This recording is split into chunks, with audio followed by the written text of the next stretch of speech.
O peche de comercios incrementase en puntos da comarca, como Ribeira. Cada vez hai máis locais baleiros, consecuencia en parte polo incremento das compras por internet.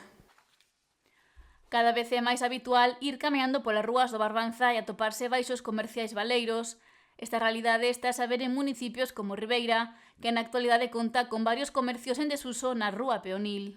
Muchas veces vas pasear por calquera rúa peatonal, principalmente da chamada capital do Barbanza de Ribeira, incluso de Boiro, que era tamén o que tiña un pouco máis de actividade comercial, e todo iso, onde moitos baixos están vacíos, se traspasa, se alquila, e todo iso. Entonces, claro, pero iso é por o fracaso un pouco que hai do tema do comercio local, porque hai unha falta de sensibilización da población e de compras por internet, a través de internet, que faz calquera compra de calquera produto e cho trae directamente ao domicilio.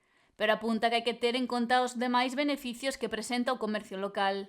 É un trato máis directo ca xente, é un pago que se non podes facer o pago todo de unha vez, pois tes a posibilidade, se non se pode pagar hoxe, mañán, tal, en fin, é outra cosa. Se che teño que cambiar o produto que compro e non está en bo estado, pois é un trato diferente, non é o mismo ca as plataformas digitais.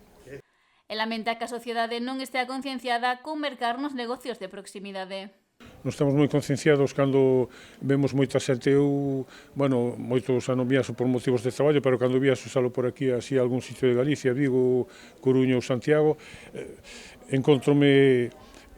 estou polas rúas ou polos organismos oficiales que teño que ir para facer unha xestión ou unhas reunións, pero vou a un centro comercial e encontro a cantidad de xente da Barbanza, ou de Ribeira, que me chama moita a atención, que moitas veces nos desplazamos aos centros comerciais ou ás grandes superficies, cando realmente aquí temos o mesmo produto e quizás a menor calidade e menor cantidade de precio. Polo que sostén que é preciso que a veciñanza se implique máis para manter abertos os negocios e a vida nas rúas dos municipios.